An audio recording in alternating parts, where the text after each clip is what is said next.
தேவையில்லாத மூட நம்பிக்கைகள தாங்க நம்பக்கூடாது. ஆனா கண் திருஷ்டிங்கிற விஷயத்த நம்பித்தான் ஆகணும். ஏன்னா ரியலாவே நான் வந்து நெறைய அனுபவிச்சிருக்கிறேன்.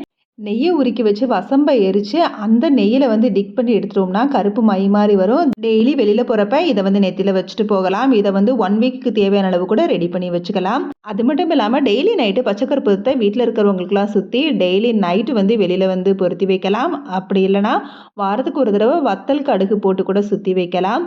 இது எல்லாமே கண் திருஷ்டிக்காக நம்ம செய்ற சின்ன சின்ன விஷயங்கள். இந்த மாரி விஷயங்கள்லாம் வீட்ல நம்ம பார்த்து பார்த்து செய்யலாம். அதுக்காக 2025 ஆரம்பிச்சிருச்சு. நம்மளோட ராசி எப்படி இருக்குது?